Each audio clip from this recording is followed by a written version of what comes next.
Welcome to the latest episode of Over a Pint. I'm excited this week. We have someone that I actually met originally on Clubhouse to join the podcast. So Justin, for those who don't know who you are, why don't you introduce yourself? Okay, so my name's Justin Konikow, based out of London, Ontario. That's kind of the hub of our market. We cover Kitchener, Cambridge to Sarnia, Lake Huron to Lake Erie. Actually, you came on my radar a couple of years ago when my boy Greenspan was actually speaking at one of your conferences, that awesome conference you guys run in Collingwood. We're in the real estate industry. Obviously, I own a brokerage with my amazing wife called Prime Real Estate. We also own a production company called Prime Media Productions. And that was really a result of the amount of media and content that we were producing, obviously, for the real estate arm. We created our own company to tick off some boxes and do some things that, weren't available in the industry at the time. And yeah, I love all things real estate and all things media. And yeah, definitely spend a lot of time on Clubhouse too. Yeah. Now, are you still using Clubhouse? I am. Yeah, it's bananas what's happened on that platform. Just to give some context, in the last week, I was literally running a panel with Tiffany Haddish and Grant Cardone talking about people's relationships with money. That was literally as I was getting physiotherapy. I run segments every week. Thursday, I actually had Benji Travis on a Clubhouse segment. Benji Travis, if you're not paying attention and you like media, has 1 billion plus views on YouTube, 2 million plus subscribers, was in the real estate industry and is really using it to create freedom, right? So it's an amazing platform. Yeah, it was one of those ones for me where it was like the fastest growth I've ever had in an audience. Like it grew really quick in terms of like following level. And then my problem always became with like the young kids. I never had time because like different than Twitter that I can do, or like Facebook and Instagram where I can do a little bit more passively. You can't just like, while stuff's going on around you, do Clubhouse. You have to like set aside time, which is where it always got in the way of everything else I was doing. So it's like one of those ones where like I saw the value, but I wasn't sure it had that longevity that like obviously the others have had. So I'm curious to see like a year from now where Clubhouse actually is. Yeah, I think it's just for myself from a communication standpoint. Yeah, I would habit stack it, right? So there's a great book called Atomic Habits. I'm sure you've read it because I know the type of person that you are. But for those of you that haven't, it really talks about building habits that are effective and compounding habits. So like while I was working out and doing things that I knew I could be semi-present, I would essentially schedule those rooms and those blocks. The real key in the beginning for me was finding people in the ecosystem that you can collaborate with that would support you in running those rooms. Just like this collaboration, I'd be happy to run an event with you anytime because I know your track record. I know you're a practitioner. I know that you're doing things that maybe are different from how I am, but when we come together, it really levels up the whole community. So I don't think, it may not be around forever because I actually think Facebook's going to take a run at them right now. If you open your phone and scroll the feed, there's a little option at the top to start a room. But I think the skill set that we've learned and the network I'm building there, that's going to transcend the platform. Yeah, there's a lot of value for me when I was on there in terms of networking. It felt very much like, actually we were talking before we turned on the record, it feels very much like the lobby bar at conferences. That was what Clubhouse was more like to me, is the conference lobby bar, where like networking with other speakers especially is where it's really strong. Wild. Yeah, that's the cool thing about it, right? Is that little tribe that I found on that platform. I've got people like Glenda Baker, who's probably one of the most followed agents on TikTok, 42 million plus, giving me insights and connecting me with her producer, helping me produce content, right? And that's networking and community building, dude. It is everything. We can all make money, but I mean, your time and relationship matters more to me than, just a paycheck that somebody can give me. Now I'm curious for you for like the real estate business side. So like you're there doing the networking, building community with other agents. Like, do you have things you sell to agents? Is it more focused on like the referrals over to like where you work in London, or kind of what's the focus there of like working with agents a lot outside of your area? Yeah, so I'll explain high level how Prime's built. That probably is an important factor because I consider what we do to be very different, right? Like we're not a sales office. We don't recruit. I've actually turned away about 30 agents in the last 2 years. Often they'll get licensed. They see our profile and they follow us online. And they're like, hey, I'm licensed. What are your splits? And can I come work there? And I'm like, no, not really, because that's not how we're built. We're a company that does real estate, right? We employ independent contractors, but like no different than a Navy SEAL team. Essentially, if you have different tiers or different teams, for example, each team may have like 6 people because that's all it requires at the time for what you're dealing with: residential, commercial, investing, new development, construction, farms, agricultural, right?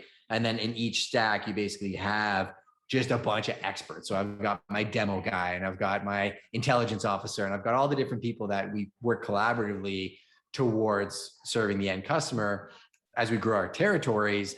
That's where it's been very interesting because I learn a lot about how other organizations are structured. So one of the biggest pieces of value I get from networking and interacting with people is truthfully learning how other businesses are modeled, what's working, what's not, what consumers like, what agents like, what agents don't like. I can table a question such as, what do you look for in a brokerage in a room of 200 agents, and just write down notes for days, right? And I can see where the puck is going.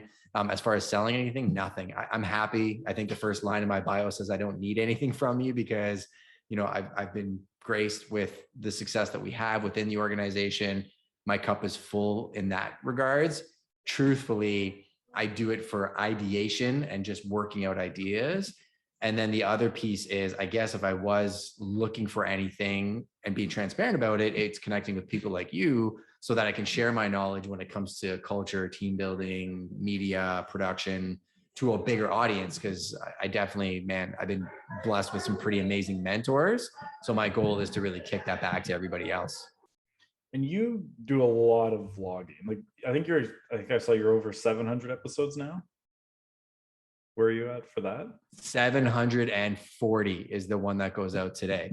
Sorry, the culture here is really good. People are always laughing and having fun. I'm just messaging my admin to let them know that I'm live on. I can't actually hear that much of it outside. Oh, of sick. Very dull. So you're good. Your mic must be more directional focused. I'm very excited about that. Thank you, Andrew. Yeah. But yeah, I'm at episode 740 of a series called Prime Daily. And how's that going for like, do you find like it's been like slow and steady growth, or you just kind of hit a tipping point and go, or like what's been that journey like for 740 episodes? So the 740 episodes started on Instagram. It was me grabbing the camera and it was once a day. I would just post a video and it'd be real estate. Well, it was everything related at the beginning. I may be giving you fishing tips for all I know. I was just a scattergun. But as I refined it over the years, it really became real estate and media, my two main focuses of expertise, how to market, how to sell. And I would just post them on Instagram. But then I started realizing, well, I can repurpose this for the other platforms, the Facebooks, the LinkedIns, the Twitters. And then I realized, well, I can rip the audio and I can start posting it as a podcast. The podcast, I haven't made a big focus. It's had steady growth. Like we have thousands of downloads and it's been great.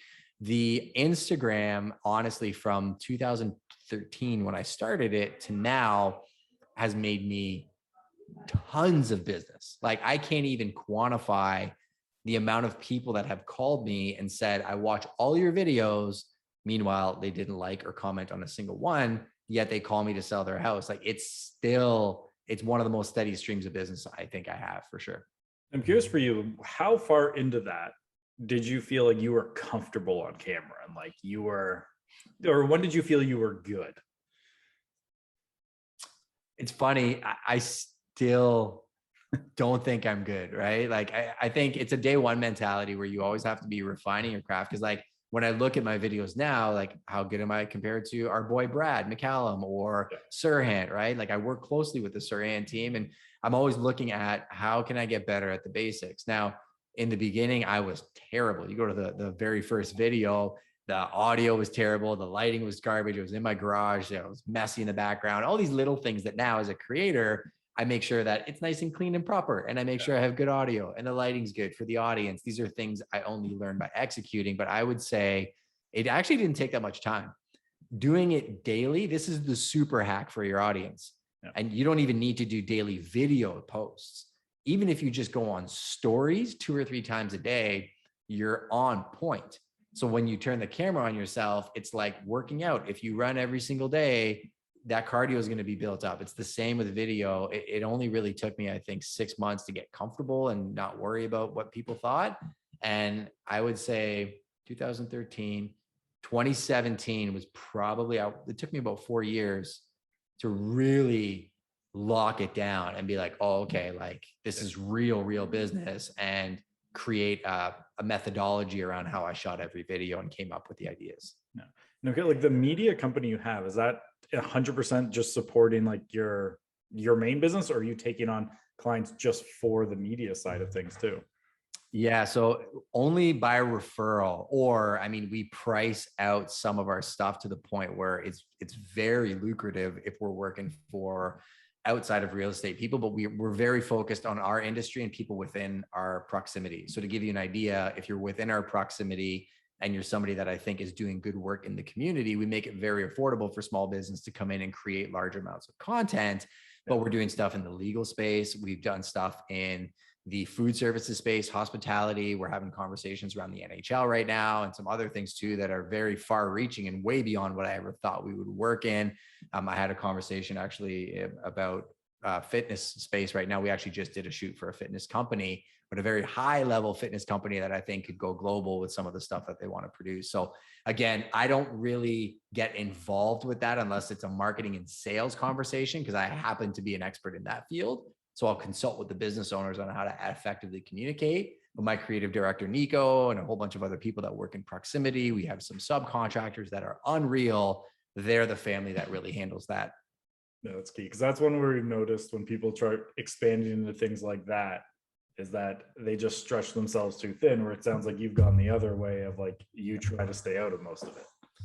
It's the hardest thing for me to do, but it's the most empowering, right? So like I can do this podcast. I got a message from a developer that we're selling some lots for near Kamalaki, 7 lots for sale. If you want to buy them, call us.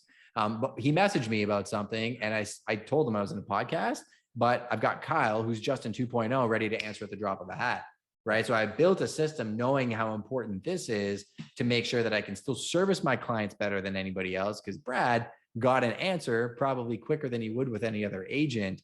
It's understanding, that you have to build an organization to track, to execute the actions, to track, to execute the ambitions you'd like to have, right? But it doesn't happen if you try to do everything yourself, because you'll just be falling forward every day. So going back to like when you first got your license, like what were you doing in the first year or two to start getting that traction? Like, and if you were to go back now, what would you do? Well, I'll tell you a funny story. Before we were known as Prime, we were actually known as Konikow. But before we were known as Konikow, my wife and I were known as the Closers. That was our branding. I still own the closers.ca. It was tongue in cheek because we're very humble, simple people, but it was like, well, the real estate agent, you're the closers, right? And the people that knew us kind of knew that. First 6 months in real estate, I didn't sell a single home. And I'm like, man, somebody's going to like paint out the C in the closers and we're just going to be known as the losers or the listers, right? Like we were self-deprecating about it at the time. And I think the reason was the methodology behind what I was being trained to do in the early on in the real estate was message all my Facebook friends, tell them, I'm in real estate and do they know anybody looking to buy or sell a home? And I did it to 3 people and they all chirped me and they're like, that's not you, right? And I realized within that 6-month period that I'd have to take a different approach, right? That I'm not really a real estate agent. I kind of just play one on TV. So I pivoted. And I started, actually, first thing I did was I looked at the most successful agents on the planet I could find. So I actually went and looked and sourced mentors in the real estate space that were doing it at the level that I never thought I would be able to do it at. And I got around other agents in my brokerage and started offering to do stuff for free. And then I realized that I could just get clients and pay them a referral. And real estate's a funny business. Agents will like overlook a referral because they have to pay a 50% commission on it or a 25% commission on it. Meanwhile, they're not doing any business. So I'm like, I'll do 10 of those all day long because I never had the business to begin with. And then I really used that as my base to start growing. And then at Tandem, I got to give credit to my wife. She's super smart. People don't even see Shannon on any socials where I'm the most private public person you've ever seen. But she went to Ivy, MBA, super smart, ran a consulting company in Yorkville, came from a service background. She was really the catalyst to look at how we were doing our job, where our main clients were coming from, the ones we enjoyed working with, and how we could pivot and create a completely different company than existed in the industry. So she was the one that kind of drove us more towards the consultant model when it came to client services. I was actually very similar to mine. I got a deal. So I started in July and my first deal is December 31st. And it was referrals from my mentor who just slightly outside of where his comfortable driving range. So I had to drive 40 minutes to get the deal done. He's like, I don't want to drive 40 minutes. You take it 50%. I was like, deal, I'm in. It's the best. Honestly, I mean, you remember those stories for the rest of your life, right? Well, it's like they were also my first clients for Just Sell Homes. Like once I started this company, I just called them up. I was like, hey, you've been trying to hire me to do this for you for a couple of years. Now you can. And I need 6 months up front. That's awesome. It's all about relationships. I mean, the transactions, you'll make money, but your real wealth comes from the depth of relationships that you have with people, right? Well, that's why, like, my favorite thing about this show, I'm sure you can attest with your show as well, like the relationships that come out of that stuff, and like similar to Clubhouse, like the speakers that you're doing with the relationships you're building there, it doesn't always pay off anywhere in the short term. The long term, it's the most valuable stuff you have. It may actually, like, you may give some stuff out that comes directly at your business, right? Somebody may take something that you're doing and replicate it, which is everybody's fear. Yeah. But I always laugh because I'm like, by the time I tell you about what I'm doing, I'm already working on something else. Or if you come and do it, it's coming anyways. There's no new ideas. It's just going to force me to go sharpen my sword and figure out another way to do it, right? Do it better. Like, I remember a couple of years ago, it was funny. Someone started Just Sell Houses and they changed the H to red. And that was the only difference, is they tried to do that. And I was like, and like same logo, font, everything. Fascinating. People blow my mind, but hey, it is that's what makes life beautiful, right? Is how different we all are. Well, it's part of the fun. And like, there's not, like, what I would say is, like, there's in the digital marketing world that they always say, like, you got to R&D, you got to R&D. They don't mean research and development. It's rip off and duplicate. Oh, dude, there was a guy in a room the other day that said that. He's like, just steal somebody else's posts and post it. And I kind of cut him off, and I'm like, you can do that. You want the super hack? Give credit to that person and develop a relationship with that person, because if they have any type of success, the real ones will actually give back to you, and you could form a bond that may bring new opportunities. The ones that act like they have it are the ones that typically don't, right? So just be very careful. Well, that's where I always say is, like, if you like someone's post, take it, give them credit, but then change it. Right? Like, it's inspired by is what you want to have that approach. Like, that's why, like, for example, I think when we first like really connected, we were talking about Dean Jackson's 9-word email. Yeah. Like, I'm always very careful to always give credit to Dean for that one. Like, because that is like the way that Dean phrases it, there's a 9-word email is like the hit song for his band. It's what everyone knows about him, but that gets them in the door. Then he plays them the whole collection. But it's like, that's his. And like, even that analogy, I'm like, I wish I thought of that analogy, but I have to give him credit for it too. But I always say he's probably one of the most ripped off speakers I've ever seen. Like, I think almost every real estate event I go to, there's someone taking credit for one of his ideas. Yeah, it's, I'm glad that you said that as well too, because I've shared that idea from our conversation with so many people. I mean, I barely knew you at the time. You popped in the room. We started to have that conversation. Actually, now that I think about it, I got to give credit to Jill Price and that whole crew, because I met you in Hacks. That's where I really started seeing your name, was in the real estate Facebook Hacks group. And you were always bringing value. You dropped that 9-word email, and shout out to Dean Jackson on that. I literally did it while we were sitting there. Like, I pulled up my database. I pulled up 900 leads from my database that hadn't been touched in, call it 6 months, because they were just cold and, maybe online leads or whatever. I sent out 900 emails, and I think I messaged you like 6 hours later. I'm like, dude, my phone all day long. I called the entire team. I'm like, I did something I shouldn't have done. And we figured it out. Yeah. But I mean, that's just such an effective demonstration of how the world operates today, right? You meet Dean. Dean teaches you that. You teach that to me by proximity. We share it out on this episode and with more people we know. I mean, it makes for such a fun world if you actually know how to navigate it. And that's why I love when, like, I meet people like you, is that you do it. Right? Like, and you've probably done a lot of training essentially out there that 1% of people, best case, are actually going to do what you talk about. So it's always so nice when you hear people actually do it and then execute it. Even if they do it flawed, you're doing it. Like, those little pieces you're getting out there. Cause like, I know, like, a lot of stuff, like, I tell this story when I used to sell real estate. I was in the boardroom because I didn't want to pay for one of the offices. I just sat in the boardroom. I was like, I'll just work from there. It's the same as having my own office. It's fine. And there's these 4 agents in the room talking about short sales and power of sale and all that. And they're like, one of them had to cover for another agent who went on vacation. And they're all like, how do you even get a power of sale listing? And they argued about it for like 20 minutes, but none of them had any idea. I just closed my laptop and drove to the bank and asked for the manager. That's super smart. That's a great idea. How did that conversation go? And I was just like, so how does this work? And he was like, well, we only actually get like 3 of them in the entire region a year, but we actually are looking for some agents to work with. And like the next week, they gave me a table in the bank and I got to hang out all day in the bank as people were coming in to talk to them about real estate. And then they started hosting first-time homebuyer seminars for me. Just wrote down bank managers on my notepad. Yeah, literally just great idea. Just even talk to my agents. It's great because they literally invited their entire network to a first-time homebuyer seminar that they hosted at the bank. Their mortgage guy obviously came and spoke at it. We got a lawyer to come too, and the three of us basically just stood up in the bank, walked them through how to buy a house. Wild. Yeah, I mean, again, it's people just won't try things. I see a lot of similarities between martial arts and work, right? Or I'll say real estate because that happens to be our industry. But if you're a coffee roaster watching this, what works is just trying something, right? Walking into a gym, you're a white belt. Well, a black belt's just a white belt that never gave up. So if you're going through an arm bar and you've never done one before, it's so confusing, right? But then you get a black belt to show you, and then all of a sudden you try it. It's terrible, just like my videos when I started. And then you do it again, and then you do it again, and then you realize that you can do it without thinking, and that's what it becomes really cool. Yeah, once you get that kind of switch happens, especially like I see that with speaking, you can see when people get enough confidence to go on stage regularly and start doing it. It's changed a lot. Like, and speaking is like, I think more agents need to get into like trying to get on stages, not even in the industry, like local things, because it opens up so much when you start doing speaking. What do you think where do you think people go wrong with speaking? Like, what are some of the top things that you think speakers do wrong when they're doing presentations? Too much about them.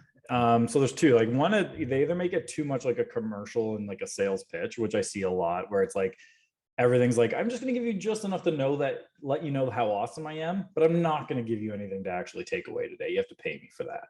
Wow. That's one we see a lot.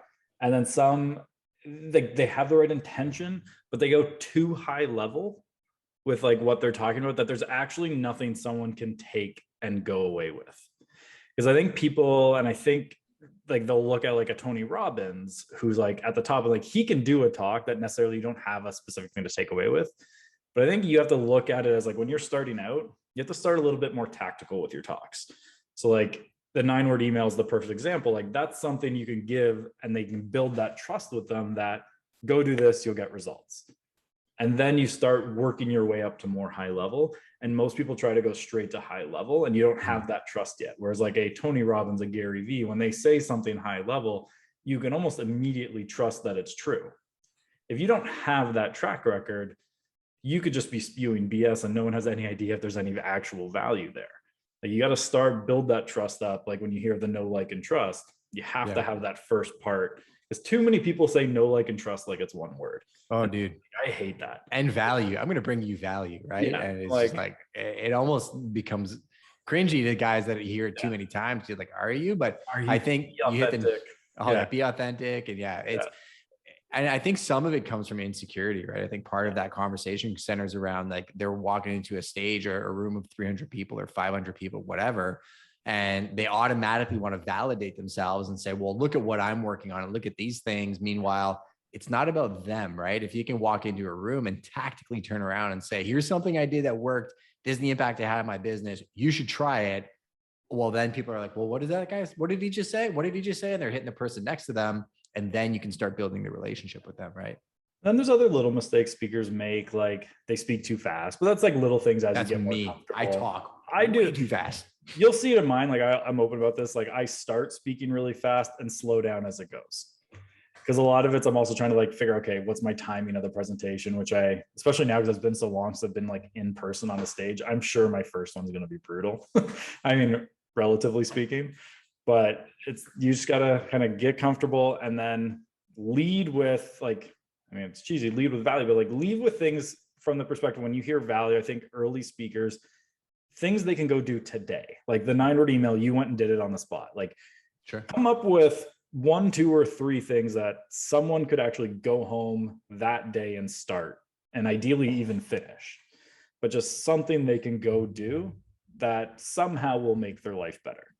You just gave me an idea, because actually one of the best speakers I ever saw would always do that at the beginning of his speeches, but it would be like, take out your phone and do this right now. So something that they could do in like 10 seconds. And then he actually was building a massive email list doing it. And he was very transparent about it. He's like, hey, you're going to go here, you're going to put your email in, you're going to get this document from me, click it, share it out. Like he would give them an actual image for them to share it on their social profiles, gave them social credit for what they were doing right there at the same time, got their emails to his email list. And it's like genius, right? Because it was like everybody took their phones out. I remember sitting in the room watching this happen. And there was 700 people. And I was like, all their phones came out. Like, it's crazy. There's 2 tips to help with that. One, QR codes on the screen, because now people can just point their camera at the QR code, pulls up the landing page automatically. Number 2, simple domain names. I bought downloadtheslides.com. That's amazing. If I go on stage, I can just be like, by the way, if you want to get a copy of my presentation and I'm going to build my email list with it, just go to downloadtheslides.com and you can get a copy of it. I'm looking down because I'm writing that down in my notebook. It's like little, like I have a ton of like, for example, like my name, similar to yours, there's no way people spell it correctly if you just say it, right? Like if I go on stage and say Andrew Foliato, like there's a silent G, people aren't getting that. So instead of go to calendly.com/Andrew Foliato to book a call with me, I just bought bookandrew.ca. And like, just go to bookandrew.ca and you can book a call on my calendar whenever you want. And it's like very, very straightforward. And like, I'm sure you've seen a lot of like the people talk like, oh, you got to call it a consultation or a strategy call instead of a sales call. I made the first option when you see it, a sales call. Yeah. That gets booked more than anything else. Like I even have a strategy option on there. More people pick a sales call because it's just transparent, exactly what it is. Like I'm not trying to hoodwink you or anything like that. There's no attempts. It's just, here's a sales call, book it if you want. Well, think about it, right? Like my organization is an avatar for a client that you would want to call and develop a relationship with. If I'm going and looking for services, I have 0 time to waste. I don't want to go on and be like, well, it's worded as this, but what is this meeting really going to be? And what are we going to talk about? Like, I just want to know how much is it and what are you going to do for me? Sales call. Perfect. That like, I'm the guy that would click on that. It makes a ton of sense that strategy would work. And the close rate goes up significantly. And then we have the other options for those who aren't ready for that. And then it also lets me know, like, because I don't know if you use Calendly, but you can set things like, okay, this type of call, limit how many can be booked. Mm-hmm. So like, I'm sure you've seen this too, of like how many people just pick, hey, can I just pick your brain? Right? Like you get those types of requests all the time. You don't always have time to do them. Calendly, I just have one now called Pick My Brain. It only allows 2 at a time. Smart. So because that's something I realized, again, that was an issue with Clubhouse. I did it again yesterday. A lady got on, she was very emotional and nervous. And I was like, I can help you. Like, I know this world. Like I gave her my cell number. I'm like, just call me if you're ever worried about anything. But I'm like, as I do that, I'm like, those lead to 45-minute conversations, which I don't mind helping people. And that's why we're here. But you do have to put some parameters around it to make sure that you're serving people the way you're supposed to, right? Well, that's been the biggest help for my business is controlling my calendar and mainly through Calendly. Mm-hmm. So it's like, if it's not in my calendar, it doesn't happen. Yeah. Like that's generally my rule, but Calendly helps so much because I can be like, okay, this type of call can be booked anytime. This type of call, I'm only going to allow 2 a day and they have to have a buffer between them. And you can set all these parameters that just help you stay in control of your day. And it's like worth its weight in gold. I think it's the version I have is like $50-$60 a month and they could triple the price and I'd pay it. So get this, one of the things we're working on here, I got this idea off Clubhouse from a guy in California, is getting rid of showing time altogether and just going to a pure Calendly booking system for all of our properties because it integrates with our CRM and everything else. And, technically showing time's owned by a brokerage, which I think is a bit of an issue in my perspective. So I was like, Calendly from an efficiency sake, bringing your platforms down to as minimal amount of platforms as you can is everything at your tip on running a calendar is absolute genius. Yeah. So if you use Calendly, the other thing that I found has worked well, and I got this tip from, forgetting his name off the top of my head right now, but he's up in Ottawa. He's not an agent, is he turns the main Calendly page into like a funnel. So you purposely have your different services all listed there and let people funnel themselves into the right bucket. So like for you, it'd be like, here's a buyer consult, here's an investment consult, list your home or virtual home evaluation call. And like, something development focused or picking your brain, but you have them all set out there. And then including a few that you're not meaning people to book, but you want them to see it. Interesting. Yeah. So you're planting a seed almost too, right? Yeah. And they know that that's going to be there down the road. You're probably not going to talk about that now, but it may be the next evolution of your relationship, right? Like I have a consulting one with me that's like 300. I think I set it to only like 300 an hour right now, but I'm like, most people don't book it through there because they want to talk to me first. But then I'm like, hey, then I get a lot of, hey, I saw that you offer consulting. Can we talk about that? And it's just like getting that seed planted even when they book the sales call, because they still look at the rest of the page. Yeah, it makes a ton of sense. I think it sounds like thoughtfulness around your processes and your systems, right? I always say people have a system, even if it's not having a system, that could be your system is not having a system, right? It's interesting. And as we're talking, like, man, I got to sit down and carve out 2 hours to look at my Calendly page, because I haven't looked at it in probably a year, and I still use it. Like I have keyboard shortcuts set up on my phone. So if I hit the @ button and I think CC, it sends out a certain link. If I hit PI, it's a prime investment meeting, right? I have all my different meetings set up as shortcuts on my phone. And even that, like one of my mentors taught me, if it takes 20 clicks, if you can make it take 1 or 2, you save hours throughout the year. Yeah, like that's been like when I had that, I saw what that guy had done with his and the one from Ottawa, and I was like, man, and I think I killed 3 hours later that day just being like, all right, I got to tweak this and find the right setup. And then I've started putting more attention on the booking page, the copy there, how much that impacts how many people actually book it. Because I was like, almost like, that secondary page, once you go to like the main one, for most people on Calendly, that's just an overthought. Like it's almost like they filed the wording on it of just like, how would you want that in like a file folder to be categorized? It's not done from a like strategic, get them to finish the booking process perspective. I do want to touch on something though, because what you just said, as an owner of a company that does what you do, a lot of people might think that, you're just sitting back collecting checks. Meanwhile, like you're ripping apart the system and in it. And I really see myself and you a lot that way too, where it's like 11 o'clock on a Saturday night and I'm looking at like action plans in our CRM and I'm in Zapier looking at connections. Like, is that just, have you always been a tinkerer? Is that just something that you enjoy doing and it's part of it? Or I wasn't like that growing up. Well, to a degree I was like, I think I kind of like hit a point where like I kind of got complacent a little bit. So like I grew up family business type of thing, and I was going to be a lawyer, and then I got offered a job in the family business, and like I was in concrete forming doing blueprints. Like there wasn't a lot of iterating you could do there. For sure. Straightforward. But like I was miserable, and I bought a house, and I was like, I could do a better job than the agent that sold. Like she cost us the house we really wanted. Wow. And so I got my license, and then I was like, oh God, this is like the first time in my life my success is 100% up to me. And then I just kind of dove into it of like researching everything. And as I started like that moment, like researching how to set everything up, I really started enjoying it. And that was the big switch for me. So it was like, I grew probably till I was like 24, 25. I was not like that at all. Forced compliance is the same thing with me. I mean, I worked for somebody else and I loved what I did. He gave me a lot of freedom. Actually, I would credit Mike to being a mentor to me at that time and letting me run the organizations as if I own them. When I came into this business, it was the same thing, right? It was scary because I'm like, it's all on me, young family at the time too. But also probably one of the most freeing things about this career was there's no ceiling, right? Like as hard as you're willing to work is the opportunity that's in front of you. And, opening doors and pouring into other people is probably one of the best parts about this business. And I got caught into the kind of the too far side of that early on, like the first couple of years of the company, that any free time I was like, well, I could go do something casually, or I could go make more money. And I started working too much. Like I kind of went to that point where I was doing like 18-hour days. And I'm like, that, like, I don't like that idea of like, you should always be working and always be hustling. Like you need downtime. The hustle porn conversation. Yeah, exactly. And I fell into that for the first couple years and I burnt myself out too. Oh, I get it. Sorry. We're getting merchandise requests. Yeah. There you go. Sorry. If you need a Prime hat, I'll send you one as well too.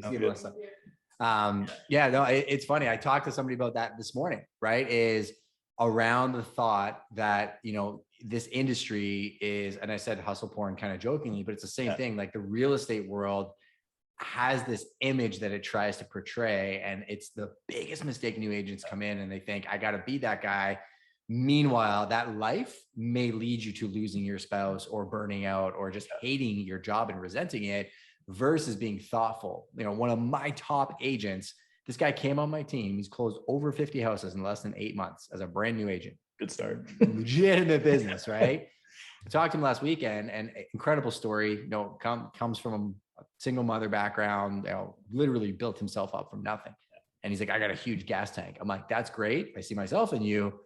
Take Sundays off, take 1 day off a week, rest the equipment. He's like, why? I'm like, well, because if you didn't work here and we're both up against the same listing and I go there on Monday and I've rested and you haven't, I win every time. I'm like, the customer can feel that, right? And I'm happy and I enjoy my job. And I'm like, you may have a huge gas tank, but unless you're something other than a real estate agent, I'm going to constantly be passing you because you're more than a job. And if all you do is wrap your identity up in being a real estate agent, you take that away, you're going to feel like you've never actually accomplished anything because you're just another agent. And I'm trying to think who it was that I heard it from, which was another great point. Like the best networking tip ever is to go do interesting things and people will just reach out to you because they find that interesting. Mm-hmm. Right? Like Danny Wood's a great example of someone that does that, like how much he's doing stuff in the outdoors and then how many people are like, oh, I want to go on the next thing with you like that. For sure. I see guys like him who get like really good networks from just going out and sharing the interesting stuff they're doing. The GoBundance guys, right? Rock Thomas and that whole crew, like they do the same thing. I mean, somebody asked me, what do you do for client experience? I'm like, I do what I want to do. And I invite my clients. I'm like, I've gone paddleboarding with my clients, fly fishing trips. I take them on jet skis. I'm like, my wife's like, are you even working? And I'm like, well, yeah, we actually shot a vlog on jet skis with the staff one day. But I think, again, why wouldn't you integrate your job, right? Like jujitsu is a big part of my life. You know, COVID obviously put a bit of a damper on that, but still being in that environment on a regular basis, super conducive to my business. And it doesn't mean that I'm going there handing out business cards as I'm trying to choke people, but it just means that, you know, I'm networking and being involved with other people's lives and building relationships. Brought me more business than any Facebook ads I've ever run. Yeah. I kind of stumbled into it accidentally on my end when I was selling real estate. I coached youth basketball and I just did that because I liked coaching basketball. And I just had an idea one time of like targeting the gym with ads, because that's back when you could target a building. So I used to run ads to the gym on tournaments with my face. And at the time I was with Remax with a big balloon. That's so smart. And I'd start having parents being like, funny, I was just on Facebook. Funny coincidence. I saw that you're in real estate. Can we chat? Glenda James did that with the Atlanta Hawks. And she actually repped a whole bunch of them. She would actually drop a pin on the actual stadium when they'd have a game from 7 till midnight, because she's like, well, they're in the locker room checking their phones. And it would just practice days would work well for that too. But like, if I go speak at a conference, I'm always tagging it. And what I'll also do, a little tougher now because we'll get flagged for real estate, we have to review, so it could take a couple hours to come back, is I would take a picture on stage, flip it to my team, and have them have an ad live before I got off stage of me on stage being like, by the way, I'm going to be over here the rest of the day. If you want to chat about Facebook ads, come see me over here. Super smart. And or just like branding ads to a building. And it's like back before the real estate rules of Facebook targeting clients, we'd like target the listing presentation with client testimonials. Like you got the listing appointment in 3 days, target them with testimonials. Now we have to do it a little bit differently where it's like send them to, it's like some clients, you know, they send like the pre-listing package. Sure. Is we get them to like sometimes create a pre-listing back-end page of their website that you can only get to by being sent the link. Oh, okay. Then we know anyone who goes to that page, they have a listing appointment coming up. We retarget anyone who's been on that page in the last 7 days with a client testimony. So like there's always ways around, but it gets interesting that way. And I know because we're running out of time, I want to make sure we cover it because you said something and we talked about it briefly before. And I hear this objection all the time from people like, I don't want to post on social because I'm a private person. And you even said yourself, like, you are a very private person, but you also post just as much, if not more than anyone else that's out there. So like, how do you solve the I'm very private versus I'm going to be out there all the time? Keep it simple. Like people overcomplicate everything, right? Like we made a very clear decision that I'm not going to share anything about my wife or child on my social media posts, right? My social media posts are going to be about real estate and media. Yes, I'm happy to be in the videos and talk and do these types of things, but if that's not in your comfort zone, don't share that. I got a guy in California that I was talking to on a consulting basis with, and we were just chatting about, he didn't even want to do this, right? But I'm like, you and your wife, you're tied into the music industry. You happen to be in real estate. You're at really cool restaurants. I'm like, feature the people and places you're with. Don't feature yourself. But I think people have this expectation they have to be me, or they have to be another person they see on social media. You're you, just be you, and put some parameters around what you're willing to share and what you're not. Yeah, I agree. And like sharing different parts of your personality, that's not necessarily like a private thing. Like for me, like that's part of the reason I have the Dumb and Dumber thing there. I was going to say, actually, the one thing that, like, when we were talking in the beginning, I was like, not only that, the Heath Ledger poster in the back, I'm like, it actually creates a synergy and a connection, because I'm a fan of both of those movies as well. And it tells me something about yourself that is more than just, hey, I'm in real estate and I have a marketing company, right? Yeah. And that's part of strategically the reason I have that. And then I got like Commando there, I got Top Gun there, I got a bunch of others on here that you can't. Actually, the knife from you is up there too. Ah, that's exciting. That's awesome. Yeah, that was from the 9-word email conversation, right? So that was a rough weekend on my forearms. That's wild. I wish you would have videotaped yourself doing it. I put some thought into what I was going to actually get you, and I was really excited about it. I did do a series of stories all around doing it, but like it was a lot of, because did you ever get one for yourself? No, I didn't. I've sent a lot of those out, but a rectangular block of wood like this, and then the piece of steel, and they don't give you saws or anything like that. It's just a file. Wow, that I didn't sit realize. There filing. Now I just went and got one of my saws and made that process a little quicker. That's hilarious. A file, like everybody's gonna hate me if I'm sending them that and they don't have a saw or understand woodworking to any degree. Yeah, and I'm not that handy. Like I did work in construction, but I was a rough carpenter, which is like if something doesn't fit, just get a bigger hammer. Yeah, like if that was my carpentry, is not fine woodworking. That's amazing. Well, that's awesome. But it's so cool that you actually tackled it. I do remember seeing the stories now when you were actually doing it, because I saw when you added the metal piece to the actual the handle, and it's awesome that you did that on your own. It's especially when you have young kids, you can't go out at night during COVID, so you just sit there. For sure. Just give it in front of the TV. It was pretty good. Good timing on that for man crates. So I know we have to wrap up because you have your podcast in a few minutes. So if people want to reach out to you, ask you questions, connect with you, what's the best way to do that? I'd say if you want to DM me and connect with me directly, go to my Instagram, justinkonikow.com. That's also where you'll find the links for my resources and my YouTube channel. I give it all away for free. I'm not selling anything. I like meeting people doing cool things, and you're definitely one of them. So appreciate it. Thanks for coming on. That was awesome. And when next conference goes live, we'll have you up. We'll have some fun, and we'll meet up in person finally. I can't wait. I need one of your cups. So we'll do that for sure. You get one. Only guests on the show and my staff get a branded cup. So you will get one when we meet up. I'm honored. Thanks, Andrew. All right. Have a good one. All right. See you, brother. Bye.